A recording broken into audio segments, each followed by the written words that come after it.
mi esposa y mis hijos. Pensaron que sería gracioso dejarme varado en otro estado. A ver si logra regresar. Se rieron y se fueron. Nunca regresé. 15 años después, ellos me encontraron. Era julio de 2008. Onision Balcola Viano Intedo Quelarado. Para unas vacaciones familiares que yo había planeado durante meses, gastando los ahorros que tanto me había costado juntar trabajando dobles turnos en la fábrica. Mi esposa Marta siempre había sido sarcástica, pero en los últimos años, su humor se había vuelto cruel. Mis hijos, Daniel de 19 años y Sofía de 17 años, nos han encado. Todo comenzó como una broma en el hotel. Yo había salido a comprar hielo para las bebidas, cuando escuché el motor de nuestro auto arrancando en el estacionamiento. Corrí hacia afuera, pero ya era demasiado tarde. Los vi alejarse, riéndose a carcajadas desde las ventanillas. «Esperen», grité, corriendo detrás del auto con mis chanclas y mi playera de dormir. «No es gracioso». Pero ellos solo aceleraron más, y Marta gritó por la ventana: «A ver si logras regresar, Roberto. Ya veremos qué tan hombre eres». Los vi desaparecer en la carretera, sus risas todavía resonando en mis oídos como dagas. Pensé que regresarían. Esperé en el estacionamiento del hotel, durante horas, seguro de que solo era una broma pesada, y que volverían por mí antes de la hora de check-out. Pero cuando llegó la mañana siguiente, ya no había duda, me habían abandonado de verdad. Sin dinero en efectivo, todo estaba en la cartera de Marta. Sin tarjetas de crédito, ella manejaba las finanzas, y con solo la ropa que llevaba puesta, me enfrenté a la realidad más cruda de mi vida. El gerente del hotel, un hombre amable llamado James, me permitió quedarme 2 noches más sin pago después de explicarle mi situación. «Esto no es normal, señor», me dijo con preocupación genuina. «¿Está seguro de que no fue solo una broma? ¿Ha intentado llamarlos?» Había intentado. Marqué el número de Marta desde el teléfono del hotel, pero me mandaba directo al buzón de voz. Intenté con Daniel y Sofía, pero habían cambiado sus números. Era como si hubiera sido borrado de sus vidas por completo. La vergüenza era aplastante. ¿Cómo le explicas a un extraño que tu propia familia te abandonó como si fueras basura en la carretera? James me ayudó a contactar la policía local, pero no pudieron hacer mucho. No era un crimen, técnicamente. Solo era crueldad. Los primeros meses fueron los más duros de mi vida. Dormí en refugios cuando había espacio, en bancos de parques cuando no lo había. Colorado puede ser despiadadamente frío, incluso en verano, y yo no estaba preparado para la vida en las calles. Conseguí trabajos temporales, donde pude lavando platos en restaurantes, limpiando oficinas por las noches, cargando cajas en almacenes. Nada permanente, nada que pagara lo suficiente para un departamento, pero lo suficiente para comer la mayoría de los días. Durante este tiempo, me di cuenta de cuánto había dependido de Marta para todo. Ella manejaba el dinero. Ella tomaba las decisiones importantes. Ella era quien hablaba con los bancos, con los médicos, con cualquier figura de autoridad. Yo solo había sido el proveedor silencioso, trabajando como una mula sin voz en mi propia vida. La libertad, aunque nacida del abandono más cruel, comenzó a sentirse extrañamente liberadora. Fue en el refugio San José donde conocí a Miguel, un veterano de Vietnam, que había estado viviendo en las calles por años. Miguel tenía una sabiduría que solo viene del sufrimiento profundo, y también tenía algo que yo había perdido completamente: paz interior. «Roberto», me dijo una noche mientras compartíamos una cena de sopa aguada y pan duro, «tu familia no te abandonó, te liberó». «¿Cómo puedes decir eso?», le pregunté, sintiendo la familiar punzada de dolor en el pecho. «Me dejaron como si fuera nada». «Exactamente», dijo Miguel, sus ojos grises brillando con una comprensión que me asustó. «Te trataron como si fueras nada porque eso es como te veías a ti mismo. Ahora tienes la oportunidad de descubrir quién eres realmente cuando nadie más te define». Sus palabras me molestaron durante semanas. Yo no me veía como nada. Había sido un buen proveedor, un esposo fiel, un padre que trabajaba duro, ¿verdad? Pero mientras más lo pensaba, más me daba cuenta de que Miguel tenía razón. En casa, yo había sido invisible. Marta tomaba todas las decisiones, desde qué cenábamos hasta dónde íbamos de vacaciones. Mis hijos, Me veían como un ATM humano. Alguien que proveía dinero pero cuyas opiniones rara vez se pedían o valoraban. Con la ayuda de Miguel y los trabajadores sociales del refugio, comencé a reconstruir mi vida pedazo por pedazo. Conseguí un trabajo estable en una panadería local, levantándome a las 3 de la mañana para preparar el pan fresco del día. El trabajo era físicamente demandante, pero había algo profundamente satisfactorio en crear algo que alimentaría a la gente. Don Carlos, el dueño de la panadería, era un inmigrante mexicano que había construido su negocio desde cero. Me vio trabajar durante meses, siempre puntual, siempre dispuesto a hacer horas extras, antes de ofrecerme algo más que un trabajo temporal. Roberto, me dijo un día mientras limpiaba las bandejas después del turno, necesito a alguien de confianza para que maneje la tienda por las tardes. El pago es mejor, y viene con un pequeño apartamento arriba de la panadería. ¿Te interesa?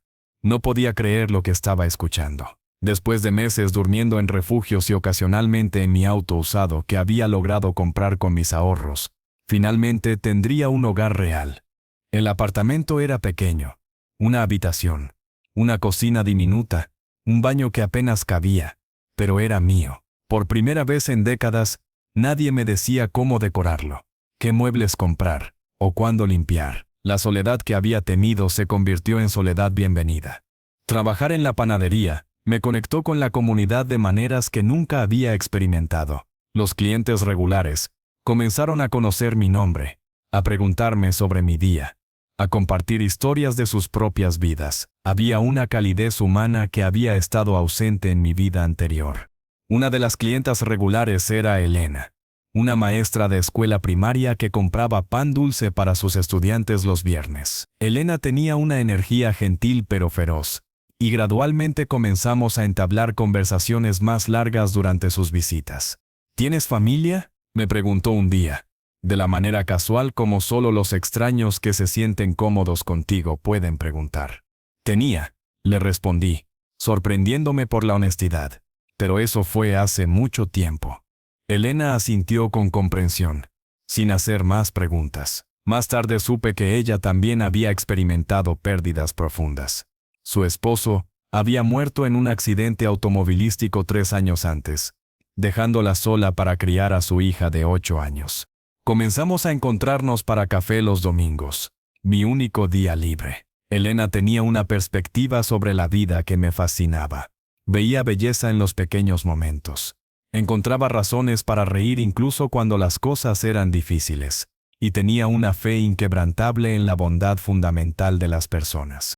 ¿Sabes?, me dijo un domingo mientras caminábamos por el parque local. Creo que las pérdidas más grandes a veces nos preparan para las bendiciones más grandes. Los años pasaron más rápido de lo que esperaba. Mi rutina se volvió reconfortante.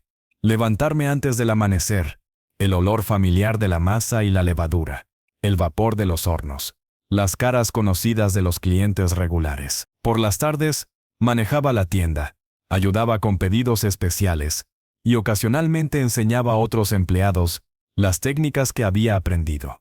Don Carlos me había enseñado no solo sobre panadería, sino sobre negocio y sobre vida. Un negocio exitoso, me decía mientras amasábamos masa para el día siguiente, se trata de consistencia, calidad, y tratar a la gente con respeto, igual que una vida exitosa. Mi relación con Elena se profundizó naturalmente. No fue un romance de película.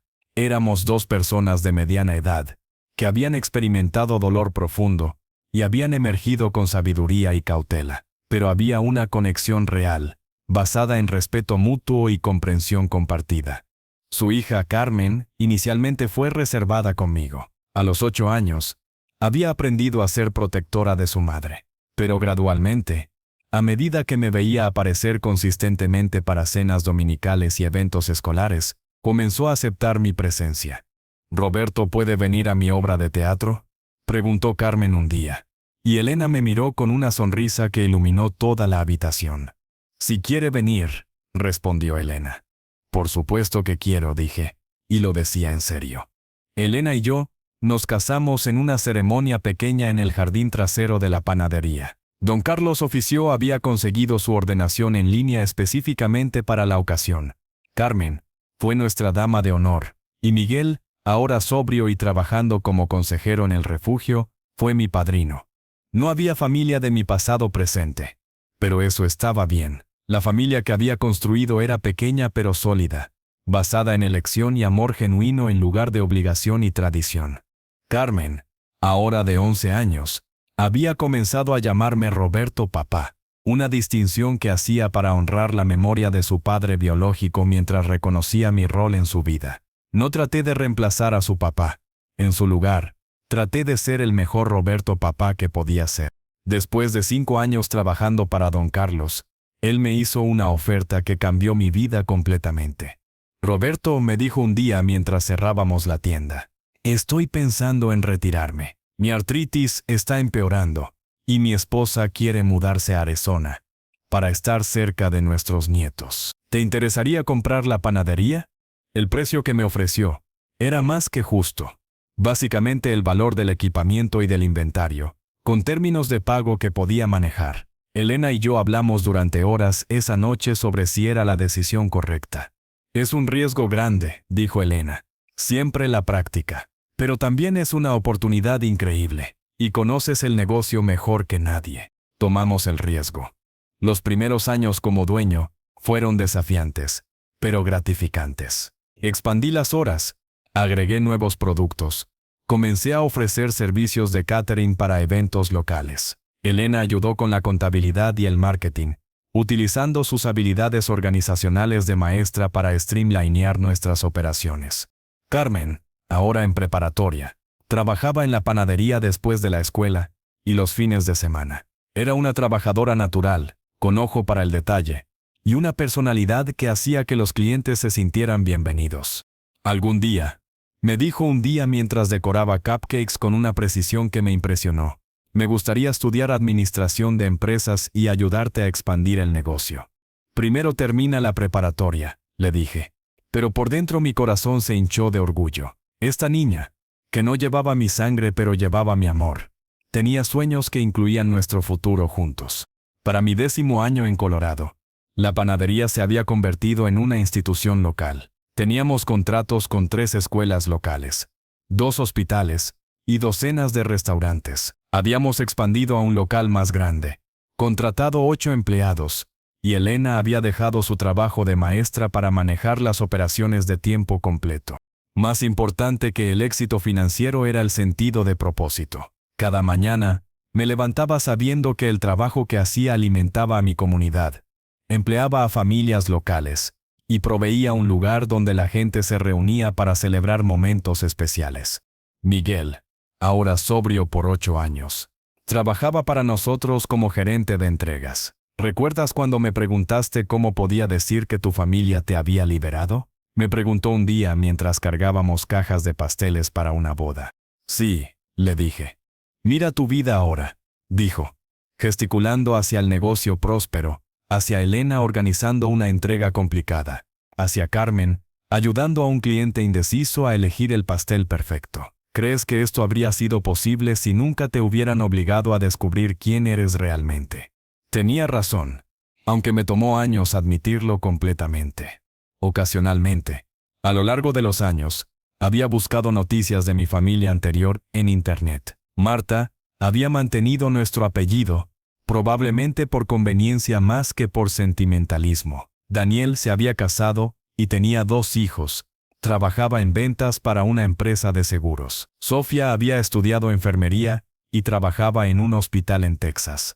Las pocas fotos que pude encontrar en redes sociales me mostraron caras que reconocía pero que se sentían como extraños. Marta había envejecido duramente.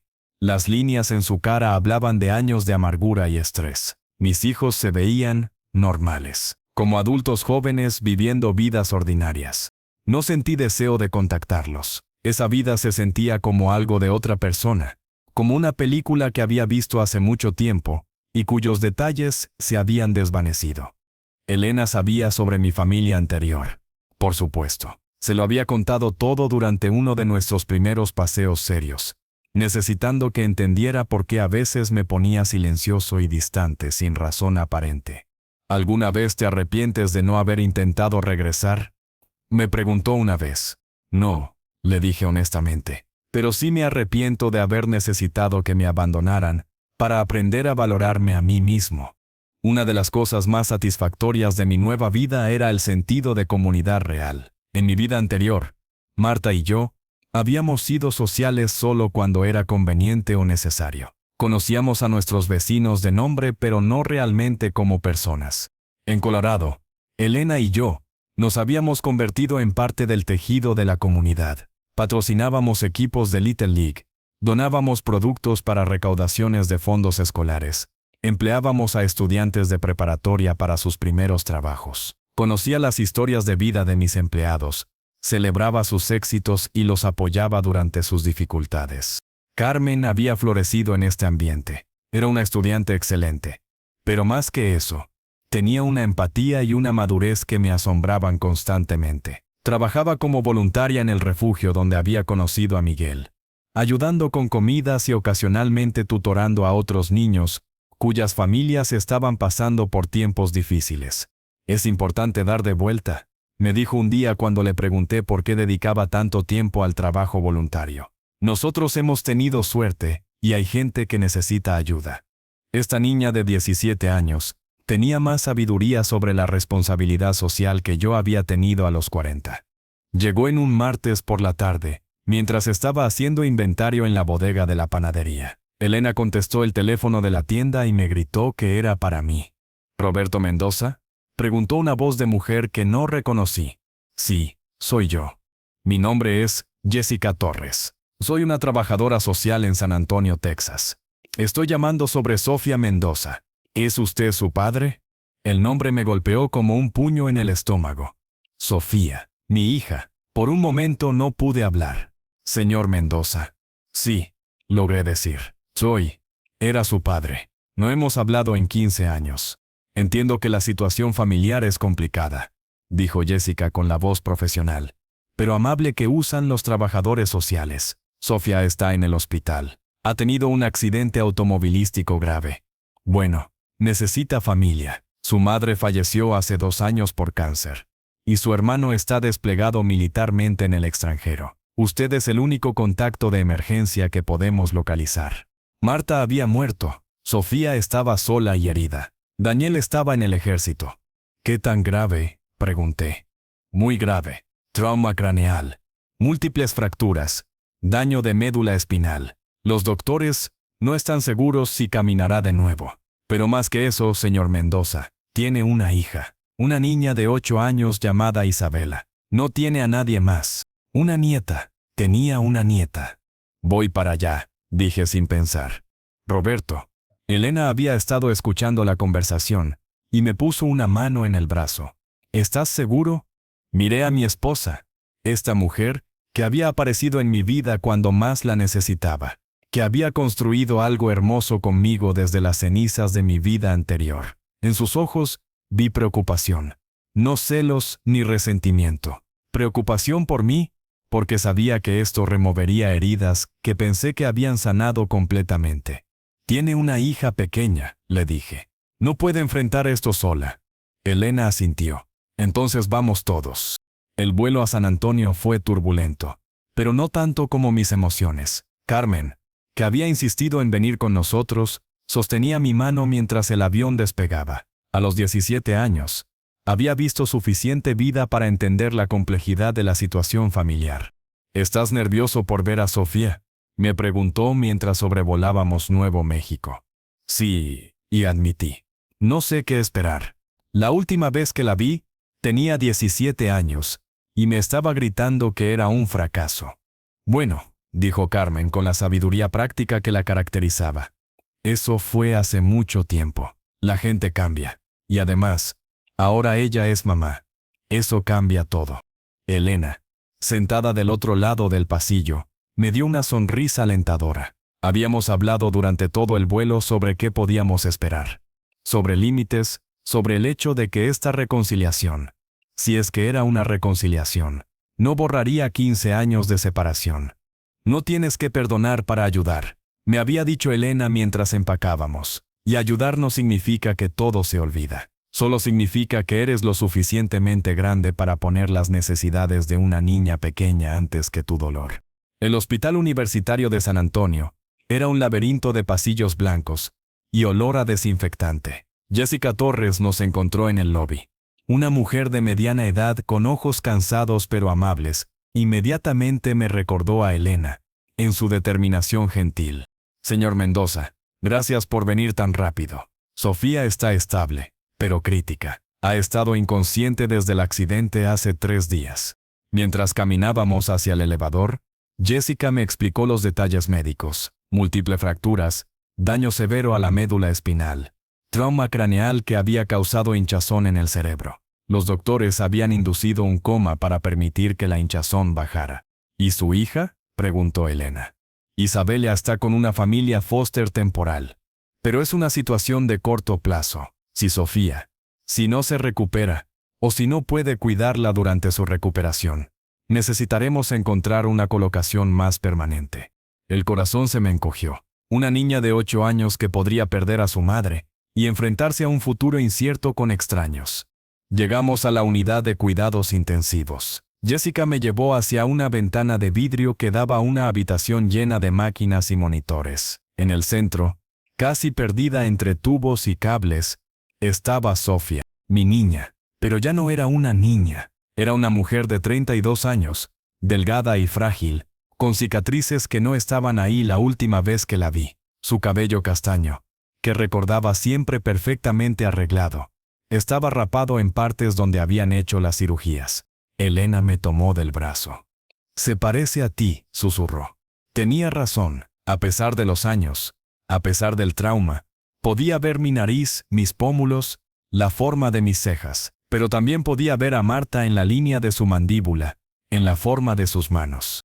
«¿Puedo entrar?», pregunté a Jessica. Por supuesto, solo por algunos minutos al principio. La habitación estaba fría y llena del sonido rítmico de las máquinas que mantenían a Sofía con vida. Me senté en la silla junto a su cama, sin saber qué decir o hacer. «Hola, mija», finalmente susurré, usando el término cariñoso que no había pronunciado en 15 años. «Soy papá. Vine tan pronto como supe». No hubo respuesta. Por supuesto. Solo el pitido constante de los monitores. «Sé que han pasado muchos años», continué, sintiendo las palabras salir más fácilmente. «Sé que la última vez que hablamos, las cosas no fueron bien, pero estoy aquí ahora. Tu hija necesita familia y supongo que yo también necesito familia». Le tomé la mano, sorprendiéndome por lo pequeña y frágil que se sentía. Esta era la misma mano que había empujado lejos de ella cuando trató de abrazarla en esa última pelea horrible antes del viaje a Colorado. «Lamento no haber sido mejor padre», le dije. «Lamento haber dejado que tu madre tomara todas las decisiones. Lamento no haber peleado por nuestra relación cuando las cosas se pusieron difíciles». Las lágrimas llegaron entonces, 15 años de dolor y arrepentimiento fluyendo como una presa rota. Leduna entró silenciosamente y se paró detrás de mí, poniendo sus manos en mis hombros. «Quiero conocer a Isabela», le dije a Sofía inconsciente. «Quiero ser el abuelo que nunca tuve la oportunidad de ser. Si me dejas». La casa foster donde se quedaba Isabela temporalmente estaba en un barrio que me recordó al lugar donde había crecido. Casas pequeñas con jardines bien cuidados, niños jugando en las calles, el sonido de música saliendo de ventanas abiertas. Mrs. Rodríguez, la madre foster, nos recibió con la calidez profesional de alguien que había visto muchas situaciones familiares complicadas. «Isabela es una niña muy especial», nos dijo mientras nos dirigíamos hacia la sala. «Muy madura para su edad, muy protectora de su mamá. El accidente ha sido muy duro para ella».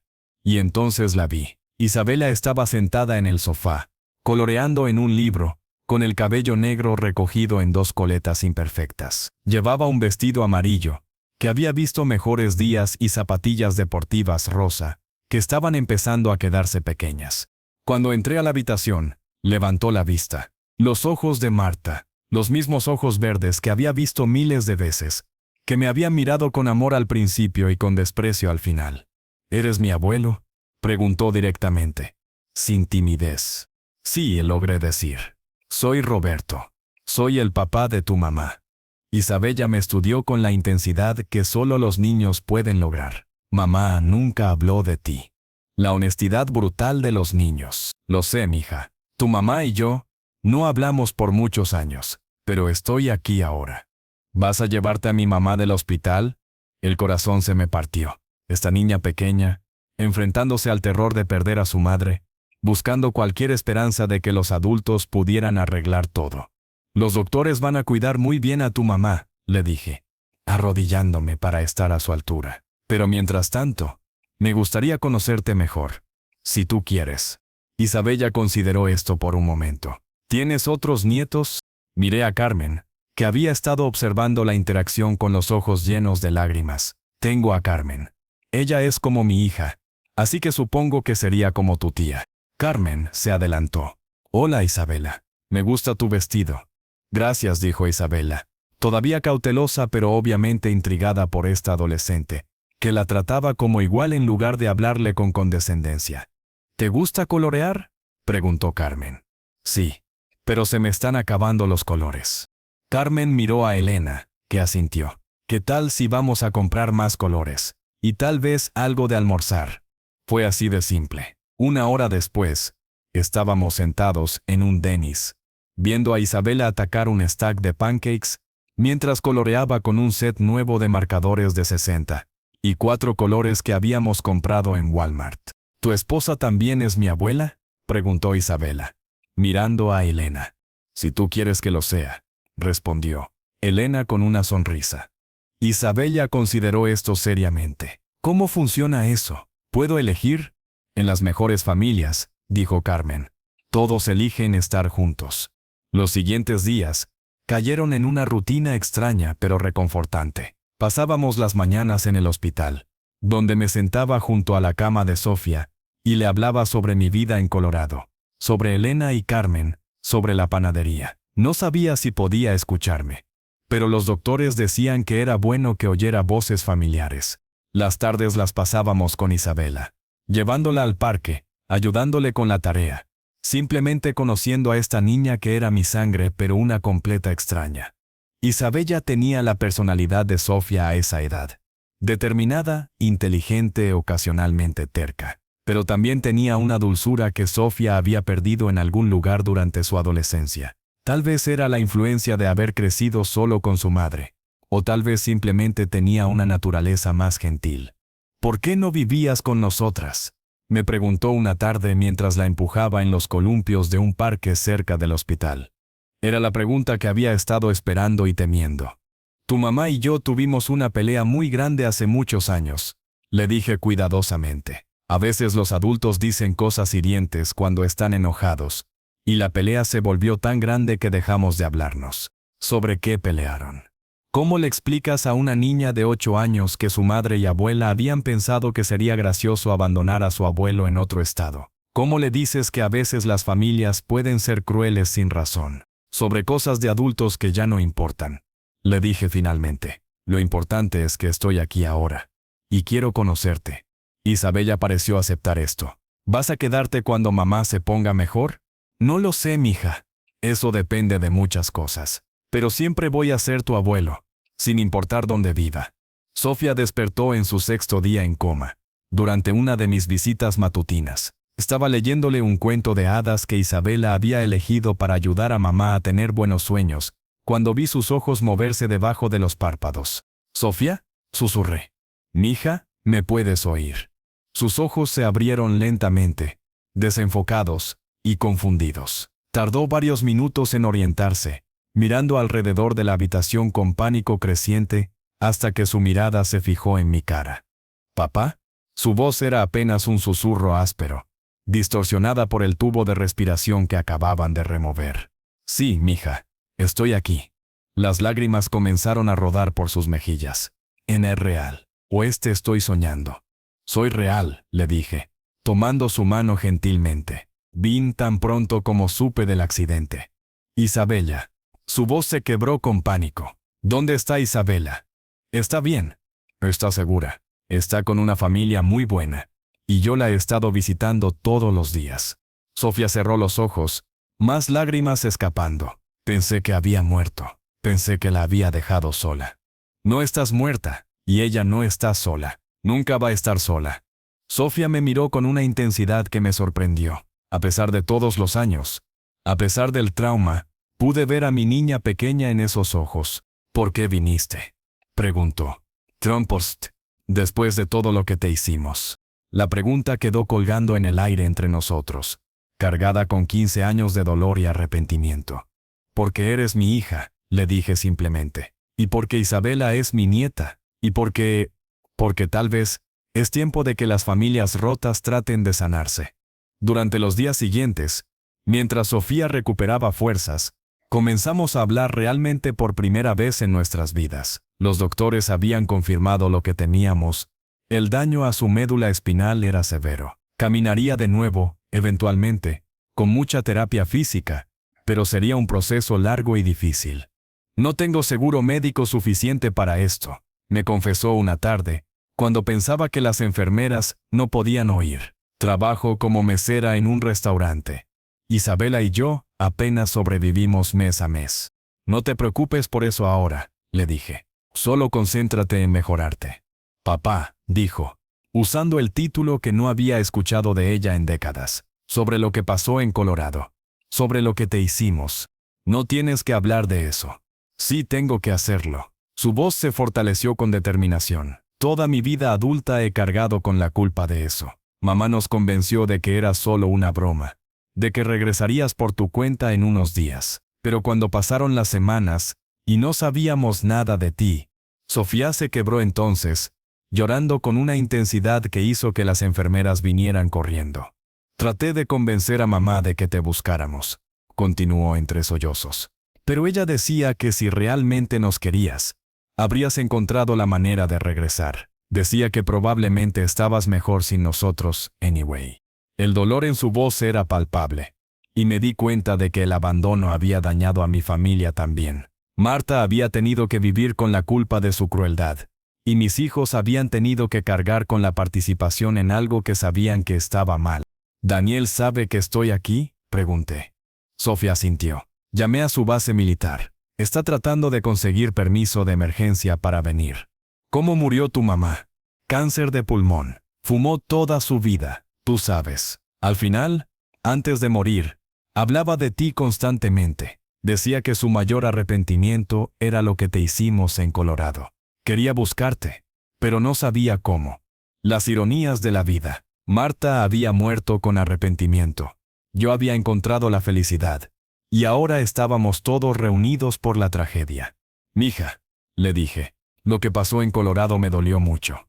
Pero también, pues Tevin me liberó, para convertirme en la persona que necesitaba ser. No sé si eso hace que lo que hicieron esté bien, pero tampoco sé si me arrepiento completamente de cómo resultaron las cosas. Sofía me miró con sorpresa. ¿Estás diciendo que te alegras de que te abandonáramos? Estoy diciendo que todo en la vida tiene consecuencias inesperadas. Ustedes me abandonaron, pero eso me forzó a aprender quién era yo realmente. Conocí a Elena, crié a Carmen, construí un negocio. Tengo una vida buena ahora. ¿Vas a perdonarnos? La pregunta que había estado evitando pensar directamente. Ya los perdoné hace años, Sofía. Cargar resentimiento es como cargar piedras en los bolsillos. Solo te hace más difícil caminar. Daniel llegó 3 días después, luciendo extraño en su uniforme militar. A los 34 años, se había convertido en un hombre que no reconocí inmediatamente. Alto, musculoso, con la postura erguida de alguien acostumbrado a la disciplina militar. Nos encontramos en el pasillo del hospital, y por un momento ninguno de los dos supo qué hacer. Luego, para mi sorpresa, él dio el primer paso y me abrazó. Papá, dijo, su voz ronca con emoción. Lamento tanto lo que te hicimos. Ya pasó, mijo. No, no pasó. Se alejó y me miró directamente a los ojos. He estado en combate, papá. He visto lo que significa estar realmente abandonado y perdido. Lo que te hicimos fue imperdonable. Daniel había madurado de maneras que no esperaba. El ejército, aparentemente, le había enseñado sobre responsabilidad y consecuencias. Cuéntame sobre tu vida, le dije. ¿Estás casado? ¿Tienes hijos? Divorciado, admitió. 2 hijos que veo cada pocas semanas cuando no estoy desplegado. No soy muy bueno con las relaciones a largo plazo. No pregunté por qué, pero sospechaba que nuestra familia disfuncional había dejado cicatrices en todos nosotros. Daniel tenía fotos de sus hijos, Roberto K.R. de 12 años, y María de 10. Mis otros nietos, que no sabía que existían. Se llama Roberto como tú, me dijo Daniel, mostrándome una foto de un niño que se parecía exactamente a él a esa edad. Le puse tu nombre porque siempre me sentí culpable por lo que pasó. La emoción me abrumó. Después de tantos años sintiéndome como si hubiera sido borrado de la existencia de mi familia, descubrir que tenía un nieto que llevaba mi nombre. Era casi demasiado para procesar. ¿Les has hablado de mí? Les he contado que tenían un abuelo que se fue cuando eran bebés. No les conté la verdad sobre por qué se fue. Algún día tendrás que hacerlo. Lo sé, cuando sean lo suficientemente grandes para entender. Daniel se quedó una semana, dividiendo tiempo entre el hospital y conocer a Elena y Carmen. Al principio fue incómodo, 15 años de separación. Fácilmente se compra fácilmente solo por intenta filtrar. Pero gradualmente, comenzamos a encontrar un ritmo de conversación. Carmen fue especialmente buena con él, tratándolo como el hermano mayor que nunca había tenido. Daniel, a su vez, se mostró protector con ella de una manera que me recordó a su personalidad, cuando era niño, antes de que la amargura de la adolescencia lo cambiara. Tu nueva familia es buena, me dijo una noche mientras cenábamos en el hotel. Elena es muy diferente de mamá. ¿En qué sentido? Es gentil. Mamá nunca fue gentil, ni siquiera cuando trataba de serlo. Siempre había una ella, como si estuviera esperando la oportunidad de decir algo cortante. Era una observación dolorosamente precisa sobre Marta. Cuando llegó el momento de que Daniel regresara a su base, decidimos algo que no había esperado. Elena, Carmen y yo extenderíamos nuestra estadía en San Antonio. Sofía iba a necesitar meses de rehabilitación, e Isabela necesitaba estabilidad. La familia Foster de Mrs. Rodríguez era temporal, y aunque era amable, no era familia real. ¿Qué van a hacer con la panadería?, preguntó Sofía con preocupación, cuando le expliqué nuestros planes. Miguel puede manejarla por un tiempo, le dije, y Elena puede coordinar las operaciones desde aquí. El negocio estará bien. No pueden poner sus vidas en pausa por nosotros. No estamos poniendo nuestras vidas en pausa, intervino Elena gentilmente. Estamos expandiendo nuestras vidas para incluirlos a ustedes. Rentamos un apartamento amueblado cerca del hospital y comenzamos la compleja tarea de ser una familia. Isabela se mudó con nosotros, oficialmente bajo mi cuidado como pariente más cercano disponible. La transición no fue perfecta. Isabela tenía pesadillas sobre el accidente. Sofía luchaba con depresión por su nueva discapacidad, y todos teníamos que navegar las aguas complicadas de relaciones que habían estado rotas por 15 años. Pero también había momentos de pura alegría. Isabela y Carmen se volvieron inseparables, con Carmen enseñándole a Isabela todo desde cómo hacer trenzas francesas hasta cómo hornear cookies. Elena se convirtió naturalmente en la figura maternal que Isabela necesitaba, sin tratar de reemplazar a Sofía, sino simplemente siendo una presencia constante y cariñosa. Y Sofía y yo, lentamente, conversación por conversación, comenzamos a conocernos como adultos. ¿Sabes qué es lo más raro?, me dijo Sofía una tarde mientras hacía terapia física. Nunca realmente te conocí cuando era niña. Era solo papá y una figura que proveía dinero y ocasionalmente nos regañaba. Pero ahora, viéndote con Isabela, con Elena y Carmen, puedo ver quién eres realmente como persona. ¿Y qué ves? Veo a alguien que es mucho más gentil y paciente de lo que recordaba. Veo a alguien que ha aprendido a ser feliz. Era cierto, había aprendido a ser feliz, algo que nunca había logrado en mi primer matrimonio. Después de 3 meses en San Antonio, enfrentamos una decisión importante. Sofía había progresado lo suficiente para salir del hospital y continuar su rehabilitación como paciente externa, pero necesitaría ayuda por varios meses más. Podrían regresar a Colorado, sugirió Sofía durante una cena familiar en nuestro apartamento temporal. Yo me las arreglaré aquí. Dije lentamente, podrían venir ustedes a Colorado con nosotros. Sofía me miró sorprendida. ¿En serio? Tenemos espacio, intervino Elena. El apartamento arriba de la panadería es pequeño, pero hay una casa en venta 2 cuadras más allá. Tiene rampa para silla de ruedas y todo en una planta. Y las escuelas en nuestro pueblo son realmente buenas, agregó Carmen entusiasmada. Isabela podría estar en mi clase de arte. Sofía miró a Isabela, que había estado siguiendo la conversación con la intensidad de alguien que sabía que su futuro se estaba decidiendo. ¿Qué opinas, mija?, le preguntó Sofía a Isabela. Isabela consideró la pregunta seriamente. ¿Podría tener mi propio cuarto? Sí, le aseguré. ¿Y podría ayudar en la panadería? Cuando seas mayor, si quieres. ¿Y Carmen sería realmente como mi tía? Sería tu tía, confirmó Carmen solemnemente. Isabela asintió con determinación. Entonces quiero ir. La mudanza a Colorado fue un proyecto de toda la familia. Daniel consiguió permiso para ayudar, manejando un camión de mudanza desde San Antonio, mientras Elena y yo volábamos con Sofía e Isabela. La casa que habíamos comprado era perfecta para las necesidades de Sofía. Rampa de entrada, puertas anchas, un baño completamente accesible, y lo más importante, un estudio en la planta baja donde podía continuar su trabajo de arte, algo que había mantenido en secreto durante años, pero que finalmente había decidido perseguir seriamente.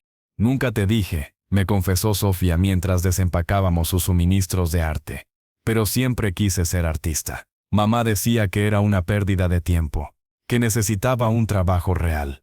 Sus pinturas eran hermosas paisajes principalmente, pero también retratos que capturaban emociones profundas. Había estado vendiendo algunas piezas en línea, aunque nunca lo había mencionado. Podríamos exhibir algunas en la panadería, sugirió Elena. A los clientes les gusta comprar arte local.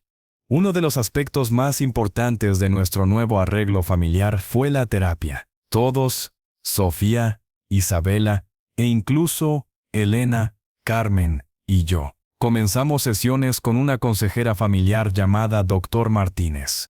Las familias que se reúnen después de separaciones traumáticas necesitan ayuda para navegar las nuevas dinámicas, explicó Dr. Martínez durante nuestra primera sesión grupal. Hay dolor viejo que sanar, expectativas nuevas que manejar y roles que redefinir. Las sesiones no siempre fueron fáciles. Había días cuando Sofía expresaba resentimiento por haber tenido que criar a Isabela sola. Días cuando Isabela actuaba mal porque se sentía culpable por disfrutar su nueva vida cuando su mamá estaba luchando. Días cuando yo me sentía abrumado por la responsabilidad de sostener a todos. Pero Dr. Martínez nos ayudó a entender que esos sentimientos eran normales e incluso saludables. La sanación real, nos dijo, requiere que reconozcamos el dolor sin ser consumidos por él. Ver a Isabela adaptarse a su nueva vida fue una de las experiencias más gratificantes de mi vida. En Texas, había sido una niña callada y reservada, cargando responsabilidades demasiado pesadas para sus 8 años. En Colorado, comenzó a florecer. Se unió al equipo de soccer de la escuela, algo que nunca había podido hacer antes porque Sofía trabajaba los fines de semana. Empezó clases de piano con Elena, quien había tocado desde niña, y cada día después de la escuela venía a la panadería para hacer tarea y ayudar con tareas pequeñas. Abuelo Roberto, me dijo un día mientras limpiaba bandejas, ¿crees que mamá va a caminar normal otra vez? Los doctores dicen que sí, con tiempo y trabajo duro. Bien, porque quiero que venga a mis juegos de soccer. La determinación en su voz me recordó a Sofía a esa edad, pero sin la amargura que había comenzado a crecer en mi hija durante sus años de adolescencia. La recuperación de Sofía fue lenta pero constante. Después de 6 meses, pudo caminar con bastón para distancias cortas. Después de 1 año, solo necesitaba el bastón cuando estaba muy cansada. Pero más importante que su recuperación física fue su crecimiento emocional. La terapia la había ayudado a procesar no solo el trauma del accidente, sino también el trauma de su infancia y adolescencia. Nunca me di cuenta, me dijo durante una de nuestras caminatas nocturnas alrededor del vecindario, de cuánto resentimiento había estado cargando. Hacia mamá, hacia ti, hacia Daniel, hacia mi exnovio, hacia todo el mundo. Y ahora me doy cuenta de que el resentimiento era como veneno que me estaba tomando yo misma. No le estaba haciendo daño a nadie más. Sofía había comenzado a vender su arte más seriamente. con Elena ayudándola a establecer una presencia en línea y a participar en ferias de arte locales. También había comenzado a dar clases de arte a niños en el centro comunitario, algo que la llenaba de una manera que su trabajo de mesera nunca había logrado. Por primera vez en mi vida, me dijo, siento que estoy viviendo mi vida en lugar de solo sobrevivir día a día. Para las vacaciones de primavera, Daniel trajo a Roberto Jr. y María para conocer a su familia extendida. Fue la primera vez que mis 3 nietos estaban en el mismo lugar. Roberto Jr., ahora de 13 años, era serio y maduro para su edad, claramente afectado por el divorcio de sus padres y las frecuentes ausencias militares de Daniel. María, de 11, era más extrovertida, inmediatamente conectando con Isabela a pesar de la diferencia de edad. Es raro, me confesó Roberto Jr. una tarde mientras me ayudaba a preparar masa para el día siguiente. Tener un abuelo. Papá siempre dijo que no teníamos familia extendida. ¿Cómo te sientes al respecto? Bien, supongo. Es confuso, pero bien. Carmen es cool. Y la panadería es genial. Durante esa semana, pude ver cómo la estabilidad de nuestra vida en Colorado afectaba a todos mis nietos. Roberto Jr. se relajó visiblemente, jugando con Isabela y María, de maneras que Daniel me dijo que rara vez hacía en casa. María floreció bajo la atención de Elena y Carmen. Papá, me dijo Daniel la noche antes de irse, mis hijos están más felices aquí en una semana de lo que han estado en casa en meses. Siempre pueden venir a visitarnos. Lo sé, pero es más que eso, es la estabilidad. La forma en que todos se tratan aquí, es como si fuéramos una familia real. Fue Daniel quien finalmente hizo la propuesta que había estado flotando en el aire durante meses. Estoy considerando salir del ejército, me dijo durante una llamada telefónica varias semanas después de su visita. Mi contrato termina el próximo año, y bueno, creo que Roberto Jr. y María necesitan más estabilidad de la que puedo darles con este estilo de vida. ¿Qué harías civilmente? He estado pensando en eso. Tengo experiencia en logística, administración, liderazgo de equipos, y he estado pensando, necesitarían ayuda expandiendo la panadería. La pregunta me tomó por sorpresa, pero mientras más lo pensaba, más sentido tenía. El negocio había crecido lo suficiente para justificar más ayuda administrativa, y Daniel tenía exactamente las habilidades que necesitábamos. Tendríamos que hablarlo con Elena, le dije, y con Sofía y Carmen. Esto afectaría a toda la familia. Lo entiendo. Solo piénsalo, ¿ok? Esa noche, Elena, Sofía, Carmen, Isabela y yo nos sentamos alrededor de la mesa de la cocina para discutir la propuesta de Daniel. Significaría que Roberto Jr. y María se mudarían aquí permanentemente, explicó Elena.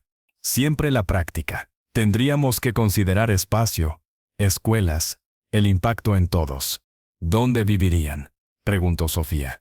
Podríamos expandir esta casa, sugerí, o buscar algo más grande. Yo voto que sí, dijo Carmen inmediatamente. Roberto Jr. es genial, y María también. Sería como tener hermanos menores. Isabella, ¿qué opinas?, preguntó Sofía. Isabella había estado escuchando seriamente. ¿Significaría que tendría primos que viven cerca? Sí. Entonces sí. Sofía sonrió. Si Isabela está bien con eso, yo también. Elena me miró. ¿Tú qué piensas? Pienso, dije lentamente, que después de 15 años de familia rota, tenemos la oportunidad de construir algo realmente especial aquí.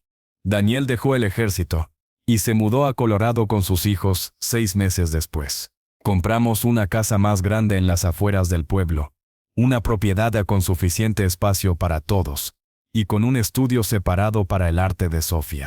La transición no fue sin desafíos. Roberto Jr. luchó inicialmente con las diferencias entre la disciplina militar que conocía de las visitas con su padre y la estructura más relajada pero amorosa de nuestra familia. María, aunque extrovertida, tenía problemas de abandono por el divorcio de sus padres. Pero Dr. Martínez nos ayudó a navegar estos desafíos también, y gradualmente todos encontramos nuestro ritmo. La panadería se convirtió verdaderamente en un negocio familiar. Elena manejaba las finanzas y el marketing. Daniel supervisaba la logística y las entregas. Georgia contribuía con diseños artísticos para pasteles especializados, Carmen ayudaba con servicio al cliente después de la escuela, e Isabela aprendía los fundamentos del negocio durante los fines de semana. Incluso Roberto Jr. y María encontraron sus nichos. Roberto Jr. resultó tener talento natural para decorar pasteles, mientras que María era excelente con los clientes más pequeños, siempre sabiendo exactamente qué decir para hacer sonreír a un niño tímido. Es como si esta panadería hubiera estado esperando por toda esta familia, observó Miguel un día, mientras veía a todos trabajando juntos durante una orden grande para una boda. Para el 5º aniversario del accidente de Sofía, organizamos una celebración familiar, no de la tragedia, sino de todo lo que había crecido de ella. Sofía ahora caminaba sin asistencia, y había tenido su primera exhibición de arte en solitario en una galería de Denver. Daniel había expandido nuestras operaciones de entrega, y estaba considerando abrir una segunda ubicación. Carmen estaba en su último año de preparatoria, planificando estudiar administración de empresas para eventualmente tomar más responsabilidades en el negocio familiar. Isabella, ahora de 13 años, se había convertido en una adolescente segura de sí misma que hablaba abiertamente sobre querer ser chef profesional algún día. Roberto Joarre, de 18. Había conseguido una beca completa para estudiar artes culinarias. María, de 16, era la estrella del equipo de debate de la preparatoria, y hablaba de estudiar derecho. ¿Sabes qué es lo más loco de todo esto?, me dijo Sofía mientras observábamos a los niños jugar en el jardín trasero después de la cena. ¿Qué? Si mamá no nos hubiera convencido de abandonarte en Colorado, nada de esto habría pasado. Isabela nunca habría conocido a Elena y Carmen. Daniel nunca habría salido del ejército. Yo nunca habría tenido el coraje de perseguir mi arte. Era cierto. La cadena de eventos que había comenzado con el abandono más cruel había llevado a la bendición más grande de nuestras vidas. La historia llegó a su círculo completo 2 años después, cuando Isabela cumplió 15 años. Para celebrar, organizamos una quinceañera que era parte tradición mexicana, parte celebración de todo lo que habíamos construido juntos como familia. Esa noche, mientras bailábamos en el salón comunitario decorado con las pinturas de Sofía y lleno del olor de pasteles de nuestra panadería, Isabela me pidió que bailara el vals tradicional padre-hija. Abuelo Roberto, me dijo mientras nos movíamos lentamente al ritmo de la música, gracias por no rendirte con nosotros. ¿A qué te refieres, mija? Cuando mamá estaba en el hospital, podrías haber solo pagado las cuentas médicas y regresado a tu vida. Pero no lo hiciste. Te quedaste y nos convertiste en una familia real. Las lágrimas llenaron mis ojos mientras miraba a esta joven mujer que había entrado a mi vida como una niña de 8 años traumatizada. Y ahora era una de las luces más brillantes de mi mundo. Isabella, le dije, ustedes no me necesitaban a mí. Yo los necesitaba a ustedes. Mientras escribo esto, han pasado 17 años desde ese día en Colorado, cuando mi familia me abandonó. Tengo 72 años, Elena y yo llevamos casados 14 años, y nuestra familia extendida incluye ahora también a la esposa de Roberto Jr. y su bebé recién nacido, mi primer bisnieto. La panadería ha crecido a 3 ubicaciones, con Carmen manejando las operaciones del día a día, y Daniel supervisando la expansión. Sofía es ahora una artista reconocida regionalmente, y sus pinturas se venden en galerías por todo Colorado. Isabella está en su 2º año de escuela culinaria, y María acaba de comenzar su carrera de derecho. Lo que comenzó como el abandono más cruel se convirtió en la fundación para la familia más fuerte que cualquiera de nosotros podría haber imaginado. A veces la gente me pregunta si realmente perdoné a Marta, Daniel y Sofía por lo que hicieron en Colorado. La respuesta es complicada. Perdoné porque cargar resentimiento me habría impedido construir la vida hermosa que tengo ahora. Pero también entiendo que lo que hicieron fue profundamente cruel, y las cicatrices de esa crueldad afectaron a toda nuestra familia durante años. Lo que he aprendido es que el perdón no significa olvidar o excusar. Significa elegir, no dejar que el dolor del pasado dicte las posibilidades del futuro. Mientras miro hacia atrás en estos 17 años, me doy cuenta de que la historia nunca fue realmente sobre el abandono. Fue sobre el descubrimiento. Descubrir quién era yo cuando nadie más me definía. Descubrir que el amor real viene de elección, no de obligación. Descubrir que las familias más fuertes son a menudo aquellas que han sido rotas y reconstruidas con amor consciente. La niña de 8 años que cambió mi vida no fue Isabela, aunque ella trajo inmensa alegría. Fue la versión de mí mismo que encontré en las calles de Colorado, vulnerable, asustado, pero finalmente libre para crecer en la persona que estaba destinado a ser. Mi esposa y mis hijos pensaron que sería gracioso dejarme varado en otro estado. Tenían razón sobre una cosa: nunca regresé. Pero se equivocaron sobre todo lo demás. No regresé porque encontré algo mejor. Encontré una vida donde era valorado, respetado y amado por quien realmente era. Y 15 años después, cuando ellos me encontraron, descubrieron que el hombre que habían abandonado había desaparecido. En su lugar había alguien más fuerte, más sabio y, paradójicamente, más capaz de amar. La vida tiene una forma extraña de tomar nuestros momentos más oscuros y convertirlos en los fundamentos de nuestros días más brillantes. A veces, ser abandonado es el primer paso para encontrarse a uno mismo.